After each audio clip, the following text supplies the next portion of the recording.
Coucou la famille, j'espère que vous allez bien. Aujourd'hui, on se retrouve pour faire un petit gâteau d'anniversaire pour la matrée. Alors la suite juste après le générique. I look at you and it's easy to see. You are that someone I've been trying to meet. Pour notre génoise, on va avoir besoin de 175 g de sucre. On va rajouter des œufs, un œuf. Il est important de laisser vos œufs à température ambiante. 3 œufs et il est très important de laisser vos œufs à température ambiante. Voilà. 4 œufs.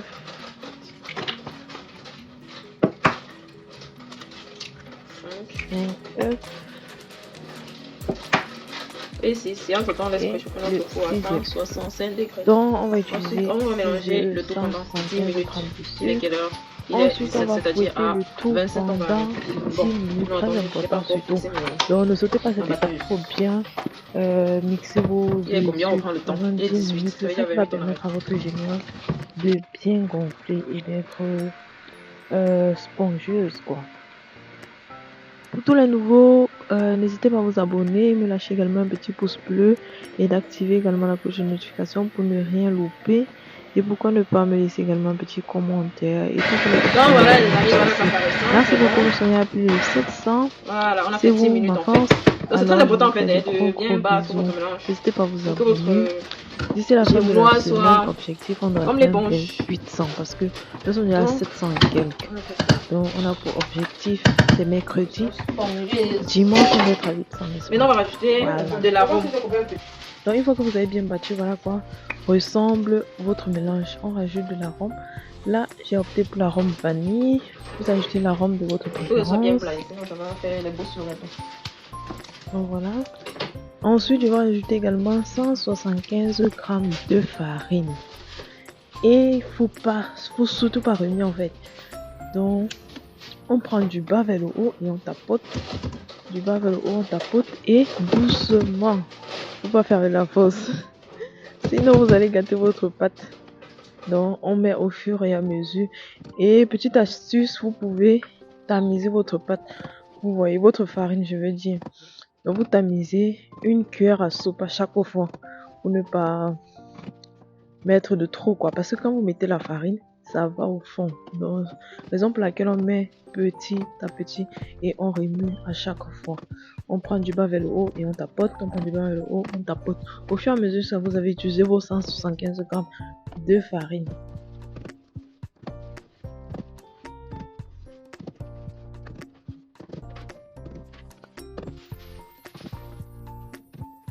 Voilà, notre pâte est prête. On va maintenant mettre dans du moule. Et petite astuce, j'ai utilisé le papier cuisson pour allonger mon moule vu que je n'avais pas un grand moule. Vous pouvez aussi le faire. Et pour le coller, coller au moule, j'ai utilisé simplement du beurre. Ensuite, on va tapoter pour essayer d'éliminer les bulles dans la pâte. Voilà. Et après, on met au four 45 minutes à 160 degrés. Là, j'ai fait le sirop au plus sucre que j'ai porté à ébullition. Et là, pour la crème, on va commencer avec du mascarpone, 250 g de mascarpone pour faire la crème de notre gâteau. Et ensuite, on va utiliser 3 pots de crème liquide de 200 g chacun. Voilà.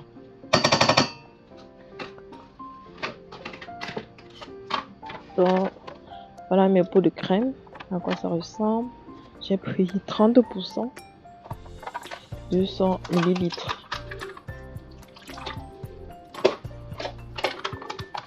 Donc je verse le tout dans un saladier. Utilisez un saladier qui est assez grand et surtout propre et sec en fait.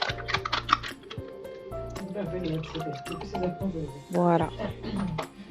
Donc là, je vais utiliser ce Zahnstein pour essayer de rendre compact ma crème en fait.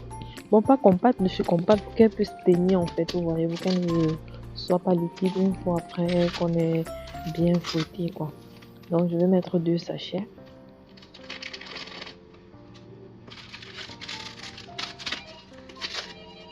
Ensuite, je vais rajouter un 3e. Et voilà. Ensuite, je vais bien battre le tout. jusqu'à ce que ce soit bien lourd. Voilà.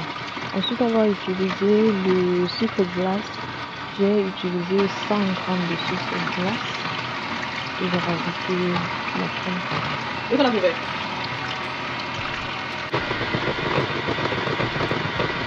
Donc là, comme je l'ai dit au tout début, ça c'est le gâteau d'anniversaire de la Madrid.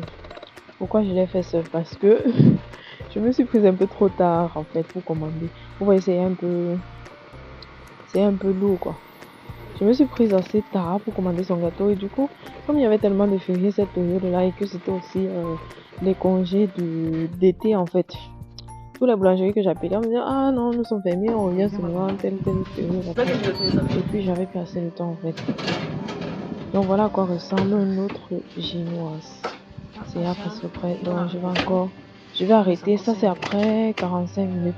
Donc vous fermez, vous arrêtez votre four et vous ouvrez un tout petit peu et vous mettez une spatula pour que l'air froid puisse un peu entrer. Mais pas, faut pas que ça se refroidisse d'un coup en fait. Ça doit se refroidir progressivement pour pas que ça s'affaisse. Un moule plus adapté sera vraiment super. Donc je vais commencer par retirer le dessus aussi. Hein. Et je vais jeter. Il faut que je retrouve un plateau. Ouais, un instant, j'arrive. Donc pour couper votre gâteau, il est préférable d'utiliser un couteau à pain. Voilà. Donc je vais retirer le dessus là. Ah, ça s'enlève super facilement. Vous voyez.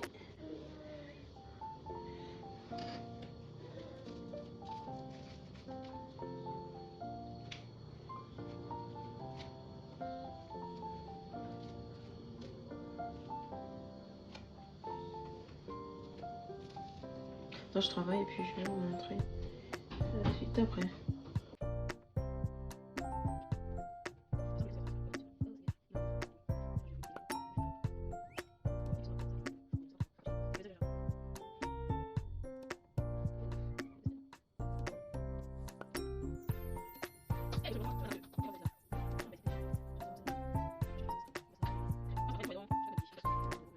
Et de faire son gâteau moi-même.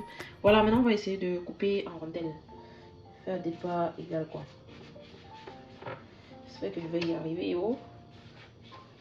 C'est pas évident hein. On dit que chacun est expert dans son domaine. Franchement, de chapeau pâtissier.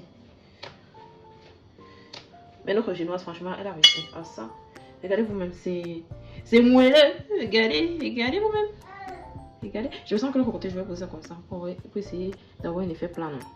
Comme le dessus est cru. Et puis je vais encore couper une autre rangée. Donc là vous pouvez, selon vous, l'épaisseur, vraiment ça dépend de vous. Là j'ai fait n'importe quoi, mais bon. Je coupe ça vraiment bonne épaisseur. Voilà. C'est sinon c'est beaucoup. Je pense, c'est trop. Je dégoûte. C'est un peu bon. Trop bon.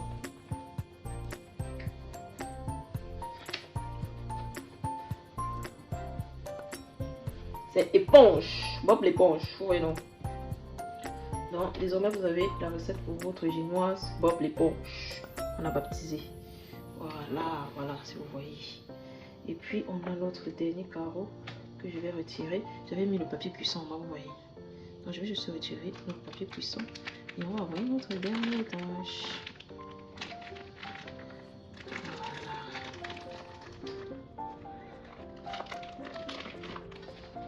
Voilà. Bien fait de la place. Et puis on va poser ça là au-dessus. Et on va commencer le vrai travail. C'est ici que la l'acteur meurt. Donc, attendez, souhaitez-moi bonne chance. Parce que là, c'est ma toute première fois de faire un gâteau d'anniversaire. Souhaitez-moi bonne chance. Ensemble, on va voir le résultat final. Voilà, on va faire comme ça. Je vais laisser un peu les mains d'abord.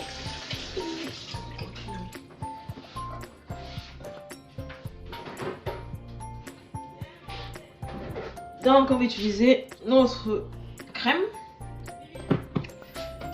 notre sirop que j'ai préparé.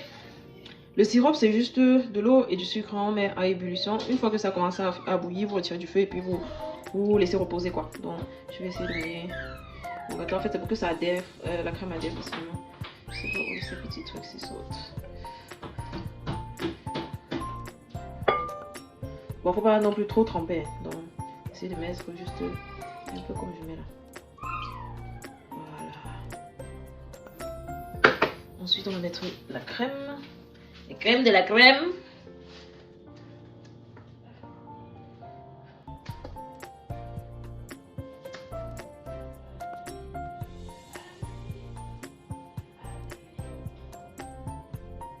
Oh oh. Voyez alors ce qui n'est pas bien maintenant dans la fessée. Je sais pas comment on met ça. On va mettre un peu de fraise. Donc, qu'est-ce que je disais entre temps? Je disais tantôt, je voulais commander le gâteau de la madre, donc je me suis prise assez tard. Et puis, c'était les vacances d'été, donc tout le monde que j'appelais, c'était fermé. Tous les boulangeries que j'appelais, c'était fermé. Et puis, je me suis dit que je suis là réfléchir même pour... Je casse ma tête. Je me casse pour rien, en fait.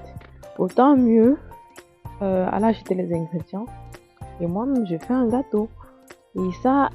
Je suis pas pro dans les gâteaux d'anniversaire, mais ça a quand même donné un truc, quoi. Vous allez voir le résultat à la fin. Donc, restez scotché pour voir le rendu. Et c'était vraiment délicieux. Franchement, c'était bon. C'était bon. Pour une amatrice comme moi, c'était bon, franchement. Et les gens appréciaient. C'était vraiment bon. C'était pas trop sucré. Et Dernier c'était bon. étage. Bref. Continuons. Une fois qu'on a retiré la croûte là, on va essayer de couper notre gâteau en rondelles. Bah là, alors moi je n'avais pas le matériel, j'ai utilisé le couteau à pain. Normalement, les pâtissiers ils ont un style de cerceau là qu'on met autour du gâteau et puis ça vous aide à vraiment couper votre... Et voilà, j'ai fini de lisser. Et voilà à quoi ça ressemble. J'ai fini de lisser notre crème et voilà à quoi ça ressemble. C'est pas parfait, mais c'est présentable déjà, n'est-ce pas? Voilà, on va commencer la déco. Et comme déco, j'aurai mes fraises. Ensuite, je vais utiliser les fraises avant. J'ai les fraises là. Et puis, j'ai mis du chocolat blanc. Et puis, j'ai cette déco-ci que je vais mettre en bas. Et j'ai aussi... j'ai quoi d'autre? J'avais des trucs là. Et j'ai aussi ça. Donc, on va commencer. Votre gâteau à pas égal quoi. Moi, je n'avais pas ça. Donc, du coup, j'ai fait avec les moyens de bord. Donc, j'essayais de tourner avec la main autour de mon couteau à pain. Et puis, voilà. Ce que ça a donné. Bon, c'était quand même pas mal en fait. Vous voyez l'intérieur comment c'est moelleux, non? Donc, la technique pour tourner la pâte là. Faut surtout pas aller très vite, non. Allez lentement et sûrement pour réussir votre génoise. Bon là j'ai essayé de faire fondre le chocolat blanc, que j'ai trempé mes fraises à l'intérieur. Et sur le déco quoi, vous voyez un peu. Bref, c'est pas trop bon en déco, mais bon voilà ce que ça a donné quand même là. Ça c'est le chocolat blanc. Et là j'ai acheté ce sticker au supermarché en fait. C'était pour écrire Happy Birthday. Je sais pas si c'est moi qui ai mal percé le bout là ou alors c'est que c'était d'une mauvaise qualité parce que les écritures là ça se voyait pas très bien les lettres en fait que j'essayais de former. Donc là j'essayais d'écrire Happy Birthday bon. Donc et ça se voyait pas bien en fait. Mais bon. Parce que là je fais ça, voilà. Là c'était ma touche personnelle. Dans mon gâteau là j'ai essayé de mettre dans le chocolat blanc autant pour moi j'ai essayé de mettre un colorant et puis c'est ça que j'ai mis. Vous voyez ça la couleur rose quoi. Bon c'était pas trop ça, je pense qu'il y a des trucs beaucoup plus adaptés pour les gâteaux parce que une fois que c'est passé au réfrigérateur c'est sorti ce chocolaté à dur. Par contre c'est comme moi d'habitude je pense que j'avais la pâte. Bref c'est moelleux en fait, c'est pas dur. Seulement la partie rose là qui était du genre c'était le chocolat. Oui, ce que je veux pas la dire. Donc voilà, là je faisais un peu déco façon à ma manière quoi. Donc là j'ai complètement bien sali ma cuisine. Ça, mais bon, qu'est-ce qu'on ne fera pas pour ça maman. Touche finale voilà les amis. Je pense que ça c'est le rendu. Voilà c'est bon n'est-ce pas? Une amatrice comme moi. Ensuite j'ai rajouté les pièces de chocolat aussi à la fin comme décoration finale. Voilà. Dans ces pièces-ci, j'ai trouvé ça à des minutes. Je me suis dit pourquoi ne pas. Je prends et puis je vais voir si je peux m'en servir quoi. Et au final, ça a vraiment amélioré le rendu du gâteau quoi. Regardez à quoi ça ressemble. C'est très beau. Et ensuite, il y a des grandes pièces ou alors des billets si on veut dire. de 10, 20 euros, 50 euros. Là, j'ai essayé de classer tout autour en fait. Ça faisait aussi partie, également partie de la décoration. Voilà à quoi ressemble. J'espère que la vidéo vous a plu. La recette aussi, la génoise était vraiment réussie. Donc, n'hésitez pas à reproduire. Regardez l'intérieur du gâteau, c'est vraiment trop bon. Donc, merci à tous ceux-là qui ont regardé jusqu'ici. Merci pour vos likes, merci pour vos partages, merci d'être abonné. Gros bisous à toi et n'hésitez pas à me laisser un petit commentaire. Allez, bisous.